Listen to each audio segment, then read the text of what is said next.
안녕하십니까. 이 시간은 지난 시간에 이어서 재생중계기 구성을 공부하도록 하겠습니다. 먼저 재생중계기의 3R, 3개의 R에 대해서 살펴보도록 하겠습니다.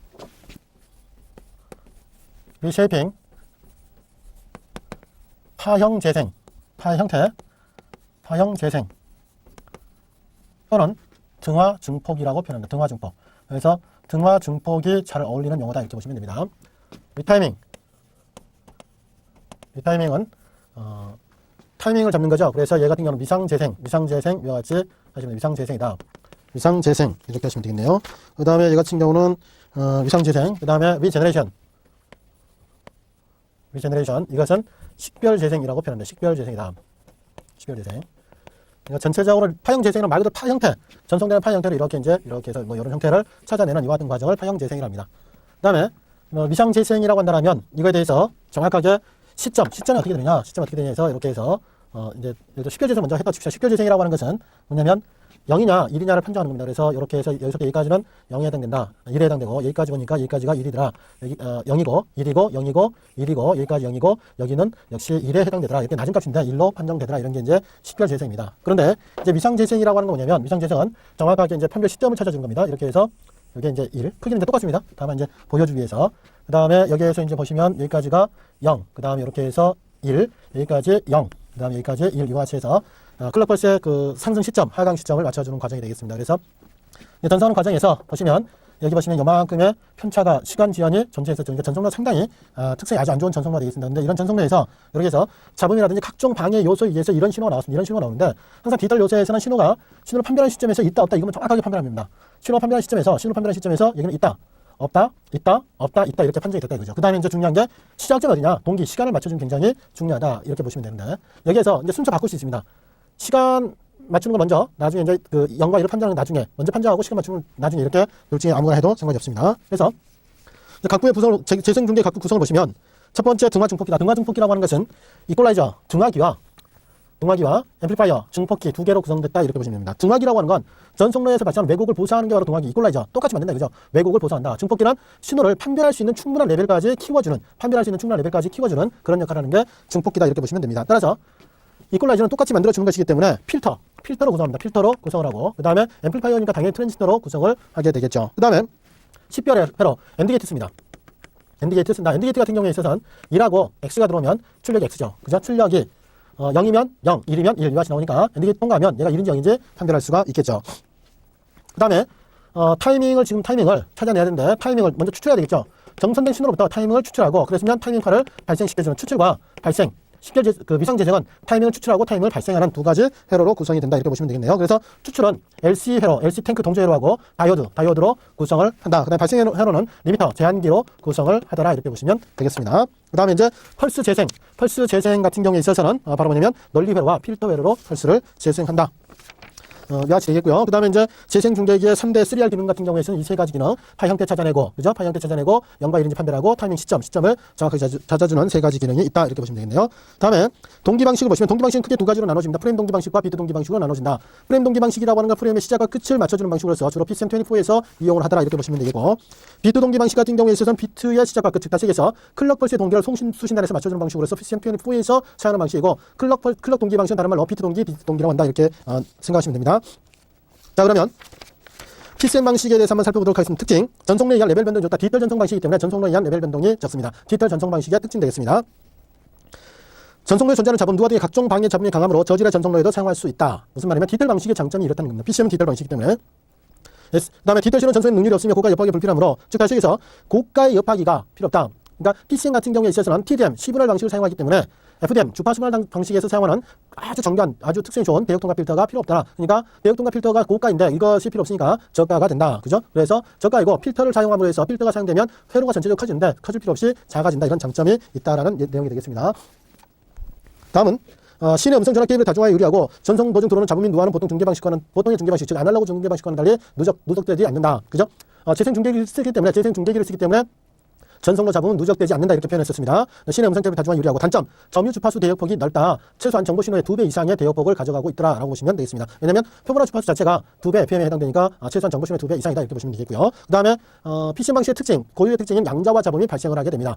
그러니까 아날로그로 디지털로 바꾸는 과정이 있으면 양자와 잡음이 발생하게 되겠죠. 그죠? 그 다음에 디지털 방식이기 때문에 동기화가 필수적으로 요구된다는 것이 단점입니다. 주파수 변화 다중화 같은 경우는 동기화가 필요 없는데, 그죠? 시간을 맞추는 것이 필요 없는데 시간을 맞추는 동기화가 필요하더라 이렇게 보시면 되겠고요. 그 다음에 디지털 방식이기 때문에 아날로그 시스템과 부정합 요소가 발생하게 된다는 것이 단점이 되겠습니다. 그 다음에 PCM 특유의 잡음을 한번 살펴보도록 하겠습니다. 무통화, 통화를 안 하고 있을 때 잡음은 어떤 잡음이 있느냐? 표본화 주파수에 대한 누설 잡음, 중폭기의 열 잡음 등이 있다. 그 다음에 양자화에 의한 양자화 잡음 등이 존재하더라. 그 다음에 다중 누화 잡음이 있다. 그 다음에 유통화 시 통화를 할 때의 잡음은 무통화 잡음 플러스 수신칙 펄스 족주생들은 옆하기, 필터의 억압 불충분, 필터의 억압 불충분이라고 하는 것은 고주파 성분을 눌러주고, 그죠? 눌러주고 통과대역 선신호를 강조해줘야 하는 이런 특성을 가져줘야 되는데 고주파 성분을 억압을 못했을 경우에 나타내는 이런 잡음이 존재하더라. 그래서 이런 잡음이 주로 존재하는데 대표적인 게 표본화 잡음이고 양자화 잡음, 과부하 잡음이 있다. 그 다음에 또 하나 PCM에서 재생 중계기를 사용했을 경우에 나타나는 지터가 있다. 지터라고 하는 건 타이밍 편차라고 합니다.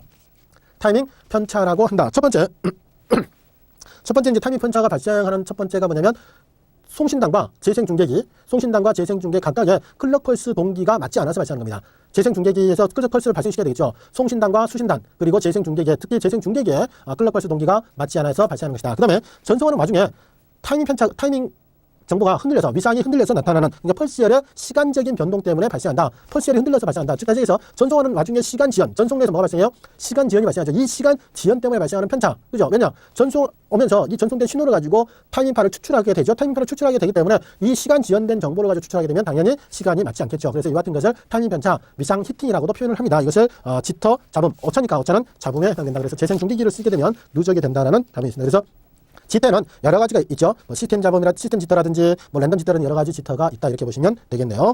그 다음에 이 같은 형태의 PCM이 이제 발전을 해나갑니다. DPCM으로 가고 ADPCM으로 발전을 해나가게 된다. 그래서 DPCM과 ADM에 대해서 한번 공부를 해볼 생각이 있겠죠. 자, 197, 제3절 PCM에 관련된 변조 방식을 한번 살펴보도록 하겠습니다. 먼저 DPCM. DPCM은 디퍼렌셜 PCM이다. 그래서 차동 PCM 또는 차분 PCM이라 그래서 실제값과 예측값의 차, 실제값과 예측값의 차이를 전송하는 방식이다. 실제값과 예측값의 차이를 전송하는 방식이 DPCM이 되겠습니다. 그래서 일반 PCM이 8비트로 정보를 전송한다면 DPCM은 4개에서 5개 정도의 비트로 전송한다.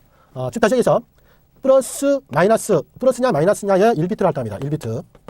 그 다음에 차이의 3에서 4비트를 할당한다. 보통 5비트 전송하죠.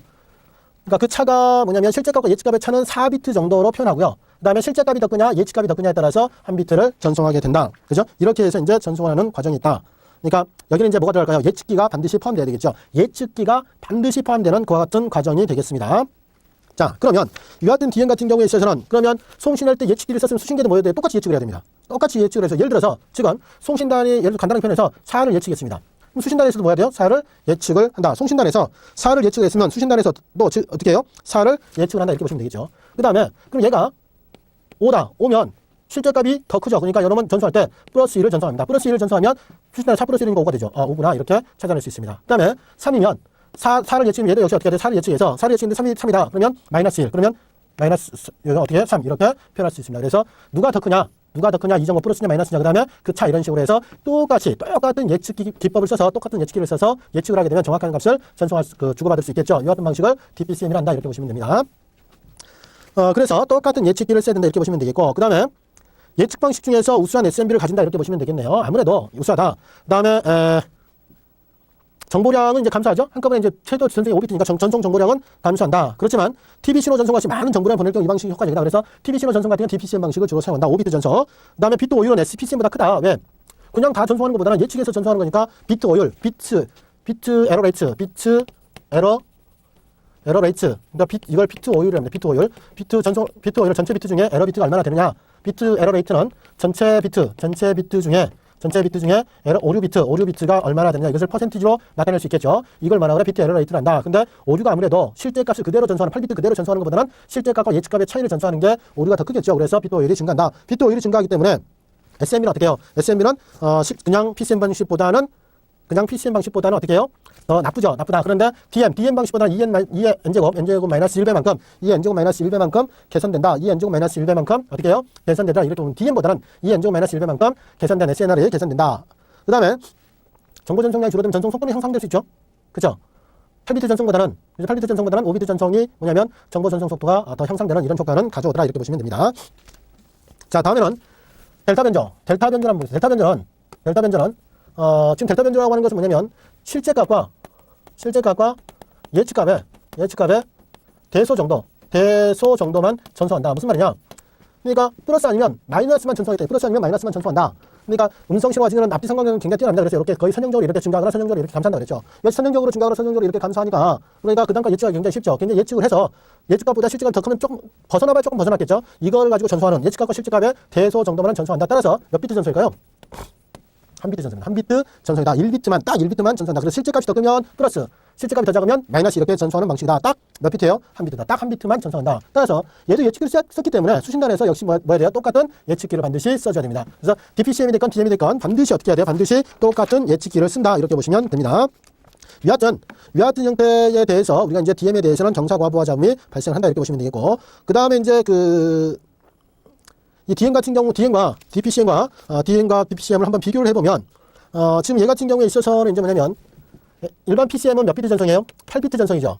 DPCM 같은 경우는 몇 비트 전송? 4에서 5비트, 보통 5비트 전송이다. DM은 몇 비트? 1비트 전송이다. 에러는 오차는 누가 제일 커요? 비트 에러 레이츠니까 EB 같은 경우는 이렇게 더 크죠? 그죠? 이렇게 되니까 SNR은 이렇게 되죠. SNR은 이렇게 된다. 그죠? 근데 전송 속도는 누가 더 빨라요? 얘가 제일 빠르죠. 그래서 전송 속도는 한 비트만 전송하니까 8비트 전송하는 것보다 한 비트 전송이 더 빠르겠죠? 한 비트만 딱 전송되니까 훨씬 더 빠르다. 이렇게 보시면 되겠습니다. 자, 그 다음에 APCM이 있습니다. APCM이라고 적응형, 어댑티브, 적응형 PCM이다. 적응형 PCM 같은 경우에 있어서는 뭘 썼어요? 예측기나 양자화기를 뭘로? 적응형으로 구성하는 것이 어댑티브 PCM입니다. 어댑티브 PCM. 그래서 예측기나 양자화기 중에 적응형으로 구성을 하는데, 그러면 이제 일반적인 PCM에 적응형 구성할 수 있다면 DPCM에도 적응형을 구성할 수 있겠죠. 그 다음에 DM에도 뭐 할 수 있어요? 적응형을 구성할 수가 있다. 이렇게 보실 수가 있겠습니다. 그래서 어댑티브 델타 변조가 델타 모듈레이션 ADM 같은 경우에 있어서는 뭐냐면 적응형을 써서 뭐냐면 적응형 양자화기를 썼죠. 어댑티브 PCM 같은 경우에 적응형 양자화기를 써서 뭐냐면 구성을 한 겁니다. 그러니까 어댑티브 PCM 같은 양자화기만을 적응형으로 구성했다. 이렇게 보실 수 있고, 그다음에 이런 어댑티브 ADM 같은 경우에 있어서는 CBSDM과 CFDM과 HCDM 이 세 가지로 있죠. 그러니까 CBSDM 같은 경우는 음전 압신 방식이라고 표현하고요. 그 다음에 CFDM 같은 경우는 순시 압신 방법에 해당이 된다. 그죠? 그 다음에 이제 HCDM은 하이브리드니까 혼합했다. 이렇게 보시면 되겠습니다. 그 다음에 이제 ADPCM 같은 경우는 적응형 예측기를 쓴다든지 또는 적응형 양자화기를 쓸 수 있습니다. 그러니까 얘 같은 경우는 양자화기만을 적응형으로 구성했다면 얘는 예측기를 적응형으로 쓸 수 있고 양자화기를 적응형으로 쓸 수 있고 두 개 다 쓸 수도 있고, 아무래도 두 개 다 쓰면 아무래도 복잡하겠죠. 그죠? 그래서 매 표본 시간마다 예측기의 필터 개수 변화시켜서 순차 적응 방식을 쓴다. 그러니까 매 표본마다 예측 기법을 달리하겠다. 이런 내용이 되겠죠. 그 다음에 적응형 양자화기 같은 경우 매 표본마다 할 수도 있고 아니면 하나의 프레임마다 할 수도 있는데 순간 압신 방식을 주로 많이 사용한다. 순간 압신 방식이니까 얘 같은 경우는 매 표본마다 한다 이거죠. 그래서 이와 하게 되면 이제 상당히 이제 복잡하지만 적응형으로 구성하게 되면 SMB를 크게 할 수 있는, 높게 할 수 있는 그런 장점이 있다라고 보시면 되겠습니다. 그다음에 ADM과 ADPCM의 특성을 비교하면 ADM과 표본화 주파수가 나이키스 주파수의 2개에서 4배 정도 되고 ADPCM 8kHz 그랬죠. PCM단은 1비트, 4비트. 그죠? 양자화기 단수는 1비트니까 2개만 있으면 되고 4비트면 16개 있다. 전송 속도는 아무래도 16kbps, 32kbps, ADPCM 32kbps. 시스템 구성이 ADPCM이 예측기가 들어가야 되니까 더 적응 예측기, 적응 양자기 예측기가 더 복잡하다 이렇게 보시면 되겠죠. 그 다음에 SMB 같은 경우에 있어서는 ADM 같은 경우 5kbps 이상에서는 양호하고, 그 다음에 ADPCM은 35kbps 이상에서 양호한 정도로 나타난다 이렇게 보시면 되겠네요. 그 다음에 이런 교재에서 3장의 마지막에 PCM, DPCM, ADPCM, DM, ADM, LPG 이렇게 해서 구별을 해놨죠. 그래서 요거에 대해서 한번 간단하게 한번 살펴보시기 바랍니다. 자, 그럼 여기까지 해서 이제 3장 아날로그 신호 디지털화 기술을 마치고 이제 4장 디지털 변복도로 넘어가도록 하겠습니다. 디지털 변복도.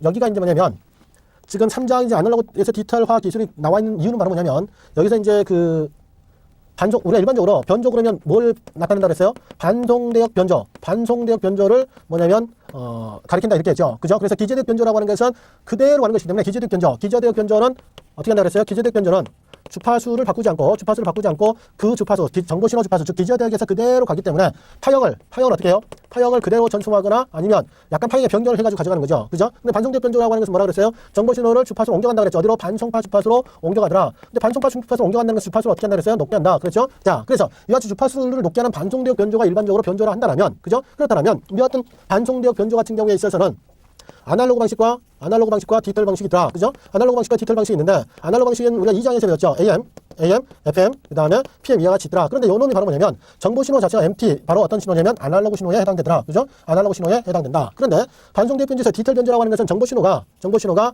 아날로그인 건 맞아요. 아날로그인 건 맞는데, 이것을 뭐예요? ADC, 아날로그 디지털 컨버팅을 해줘야 된다. 그리고 정보 신호가 디지털일 수도 있죠. 그죠? 디지털일 수도 있는데 어쨌건 아날로그가 됐건 디지털이 됐건 여기에서 최종적으로 변조기에 들어가는 것은 뭐가 돼야 돼요? 디지털이 돼야 된다. 그때 이때 뭐냐면은 여기에서 어떤 과정이 필요하냐면 요 과정. 아날로그를 디지털로 바꿔주는 과정이 필요하더라. 아날로그를 디지털로 바꿔주는 과정이니까 여기에서 아날로그의 디지털화 기술이 필요하죠. 그죠? 그래서 이왕에 아날로그를 디지털로 바꾸는 기술을 공부하면서 전화통신에서 사용하는 PCM까지 공부를 했다. 이렇게 보시면 되겠습니다. 그죠? 그래서 이 반정대 변조에서 디지털 변조를 공부하기 위해서 요 놈을 성장해서 아날로그의 디지털화 기술을 공부했다. 이렇게 생각하시면 되겠네요. 그죠? 자, 그래서 디지털 변조의 구성을 한번 살펴보도록 합시다. 먼저 만약에 정보 신호가 아날로그라면 어떻게 될까요? 아날로그라면 어딜 통과해야 돼? ADC를 통과를 해야 된다. 디지털이라면 그냥 오면 되겠죠. 디지털이라면 그냥 오면 된다. 디지털이면 그냥 오면 된다. 디지털이면 그냥 오는 거예요. 자, 아날로그면 반드시 해야 돼. 어떻게 해야 돼? 아날로그를 디지털로 바꿔서 ADC 컨버팅을 해줘야 된다. 이렇게 보시면 되겠고, 그 다음에 여기에서 뭘 해야 돼요? 그 다음 단계가 소스 디코딩을 한다. 원천 코딩을 한다. 소스 코딩 또는 소스 인코딩. 우리나라 말로 하면 원천 부호화를 한다. 원천 부호화를 하더라. 원천 부호화. 그 다음에 원천 부호화가 끝나면 채널 코딩을 해요. 채널 코딩이라고 한다. 그러니까 채널 부호화라고 그러죠. 채널 부호화를 한다.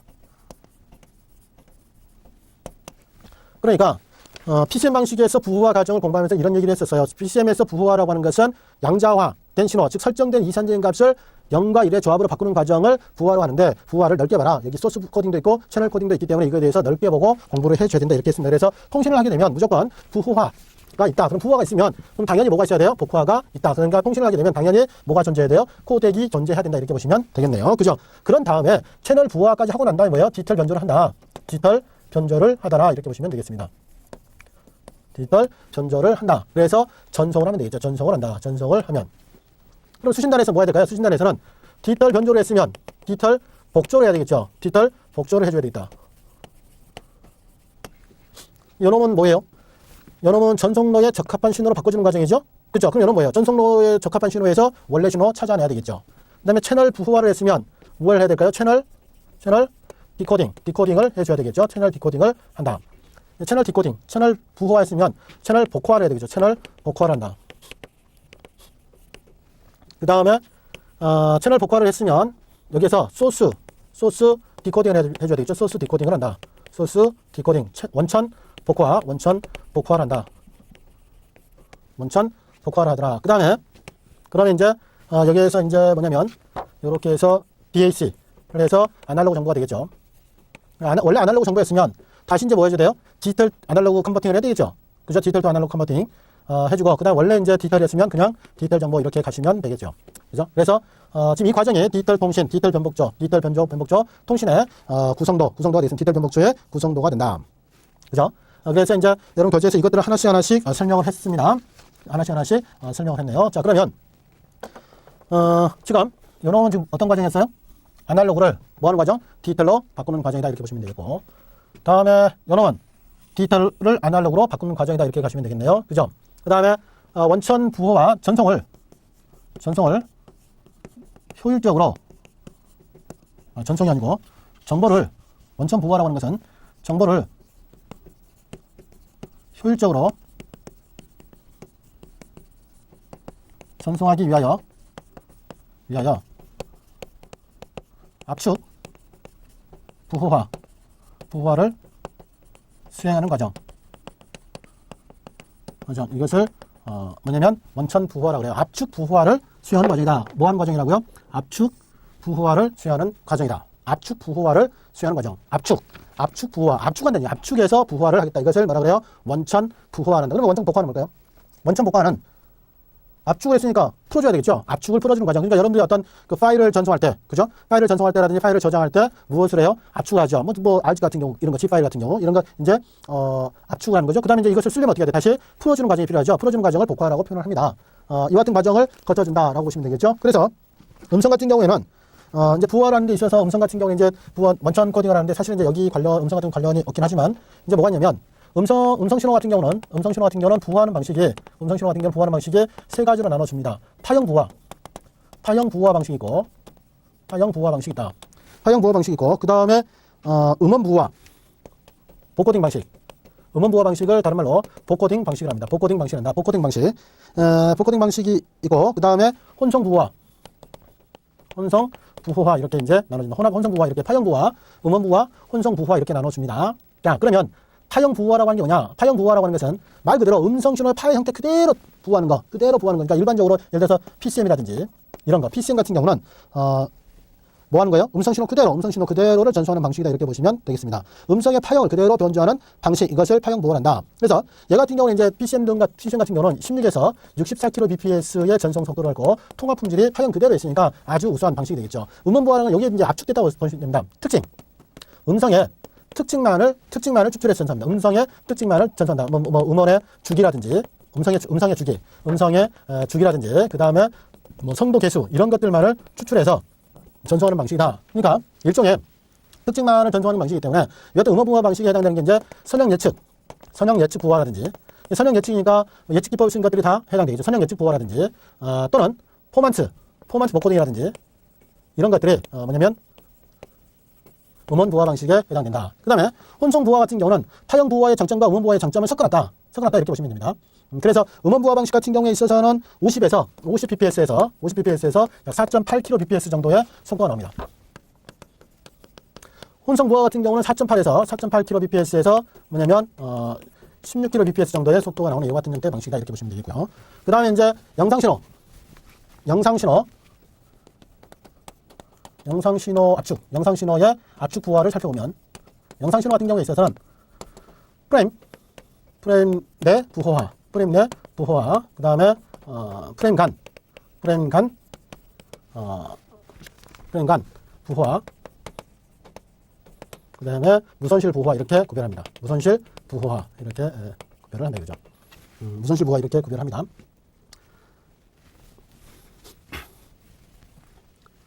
먼저 이제 요놈은 이제 그 정보 부호화 얘기해서 나중에 다시 다르게 간단히만 설명을 하겠습니다. 프레임 내 부호화라고 하는 것은 프레임 내부에서 일개 프레임 내부의 중복성을 제거하겠다. 프레임 내부의 중복성을 제거를 한다 이렇게 보시면 됩니다. 예를 들어서 지금 여러분이 지금 보시는 화면 같은 경우에 있어서는 이대로 쭉 보시면 대부분이 지금 칠판 초록색이죠. 그죠? 그러면 여기도 초록색, 여기도 초록색, 여기도 초록색, 여기도 초록색, 여기도 초록색이니까 그럼 뭐만 전송하면 될까요? 초록색이 아닌 것만 전송하고 남이 다 초록색 이렇게 전송하면 되겠죠. 그죠? 이렇게 하면 돼요. 쉽게 말로 표현하면 그렇다는 얘기입니다. 프레임 간 부호화라고 하는 것은 지금 뭐냐면 지금 동화성 전송을 하고 있는데 제가 지금 이렇게 말을 하고 있으면 그죠? 손짓 이렇게 움직이니까 이 부분 빼고 나머지는 어떻게 아까 썼던 그대로 쓰면 되죠. 무슨 말이냐? 프레임이라고 하는 것은 여러분 눈은 디지털입니다. 이산적인 형태로 받아들인다. 그러니까 여러분 눈은 30분의 1초마다 하나 영상을 받아들입니다. 하나 영상을 받아들이면 그러면 1초에 몇 개? 30장을 받아들인 거죠. 30장을 받아들이기 때문에 마치 뭐 하는 것처럼 보여요? 연속적으로 움직이는 것처럼 보이게 됩니다. 그러면 30분의 1초마다 한 장 사진으로 말하면 30분의 1초마다 한 장씩 찍어서 돌려주면 되겠죠. 그죠? 그 30분의 1초마다 한 장씩 찍어주는 것을 프레임이라고 얘기합니다. 그러면 30분의 1초마다 한 장이 딱 찍히는데 그 한 장 안에서 중복성을 제거하는 것을 뭐라 하냐면 프레임 내 부호화. 그 다음에 프레임 간 부호화라고 하는 것은 뭐냐면 프레임과 프레임 사이 아까 보낸 거하고 그 다음 30분의 1초에 찍은 거 그 다음 사진 여기에서 뭐냐면 여기 지금 현재 설명하고 있는 이 부분은 변하고 나머지 다 똑같죠. 그러면 요 변하는 부분만 전송하고 나머지는 아까 그거 그대로 써라 이런 식으로 하는 게 프레임 간 부호화가 되겠습니다. 그 다음에 무선실 부호화는 종류가 두 개 있습니다. 런 랭스 코딩, 런 랭스 코딩, 줄 길이 부호화. 우리나라 말로 하면 줄 길이 부호화라고 한다. 그래서 0이 많이 포함된 정보에서 정보를 전송할 때 0이 아닌 시점에서부터 뭐냐면 0이 아닌 시점으로부터 1의 개수가 몇 개냐? 1의 개수를 세서 1의 개수를 전송하는 거예요. 0이 아닌 시점으로부터 0이 많이 포함되니까 대부분 0이니까 0이 아닌 시점 1이 나오기 시작한 지점부터 1의 개수를 전송하는 방식을 가리킨다. 그래서 이런 팩스 전송이 많이 씁니다. 팩스 전송 같은 경우는 글자 몇 개 없죠. 그래서 대부분 뭐예요? 하얀색. 그러니까 바로 스페이스 0이죠. 0 그리고 팩스 같은 경우는 0 아니면 1이죠. 그죠? 0 아니면 1이다. 검정색 아니면 흰색 이화시니까 대부분 0 그리고 1이 나오죠. 그러니까 이런 경우에서는 디테일로 전송할 때 0이 아닌 시점으로부터 1의 개수를 세서 전송하는 방식이 있다. 그 다음에 VLC 베리어블 워드 랭스 코딩. 그래서 뭐냐면 가변이죠. 가변 줄길이 부호하다. 워드 정보를 가변하겠다. 이제 확률을 따져주면 되죠. 정보화에 대해서 6장에서 7장에서 공부한데 그때 다시 설명을 하겠습니다. 확률을 따져가지고 그 확률에 따라서 출현 빈도가 높은 것은 짧게, 그다음 출현 빈도가 낮은 것은 길게. 그 대표적인 코딩이 뭐냐면 허프만 코딩이 되어 있습니다. 그래서 정보화와 부호화에서 7장 제목이 아마 그럴 겁니다. 7장에서 허프만 코딩에 대해서 공부하면서 VLC를 다시 한번 설명을 하겠습니다. 이게 바로 뭐냐면 어디서 쓰는 거냐면 바로 음성 부호화, 영상실 압축 부호화는 바로 원천 코딩에 해당된다. 이렇게 보시면 돼요. 원천 코딩에 해당이 된다. 원천 코딩에 해당이 되더라. 그 다음에 이제 우리가 또 뭐가 있었냐면 원천 코딩이 있었고 그 다음에 이제 원천 코딩을 했으면 채널 부호화를 하죠. 채널 부호화를 하는데 채널 부호화라고 하는 것은 얘가 이제 정보를 효율적으로 전송하기 위해서 압축 부호화를 수행하는 과정이라면 채널 부호화라고 하는 것은 전송을 효율적으로 수행하기 위하여 용장성, 용장성을 추가하는 과정을 뭐냐면 채널 부호화한다. 전송을 효율적으로 수행하기 위하여 뭘 추가해? 용장성을 추가하는 과정이다. 효율적으로 수행하기 위해서 뭐? 용장성. 의도적으로. 용장성이라고 하는 건 원래 없었던 거예요. 원래 없었던 건데 어떤 목적을 가지고 추가하는 거. 이것을 용장성이라고. 원래는 없었어요. 없었는데 추가하는 과정이다. 그래서 이 채널 부호화. 그러면 복화는 뭘까요? 용장성을 빼야죠. 추가를 했으니까 빼주는 과정이 바로 뭐냐면 채널 부호화다. 이렇게 보시면 되겠습니다. 그래서 나중에 이제 7장에서 또 하게 되는데 간단하게 이제 여기서 나온 김에 간단하게 이제 설명을 하면 전송의 용장성을 부과하는 방식, 전송의 용장성을 부과하는 방식이 있습니다. 전송의 용장성을 부과하는 방식이 뭐가 있냐? 반송 조회 방식이 있습니다. 반송 조회 방식이 있다. 반송 조회 방식이라고 하는 것은 바로 뭐냐면 반송 조회 방식은 뭘까요? 다시 보내는 거예요. 누가? 송신. 송신단에서 이렇게 수신단을 향해서 정보를 보내요. 정보를 보내면 수신단에서 다시 송신단으로 이렇게 정보를 보내는. 그러니까 내가 보낸 게 이거니까 네가 보내는 거하고 한번 비교를 해봐라 이거죠. 그래서 송신단에서는 어떻게 되냐면 비교해서 틀리면 다시 보내는 이와 같은 것이 반송조회다. 그 다음에 연송조회라고 하는 게 있습니다.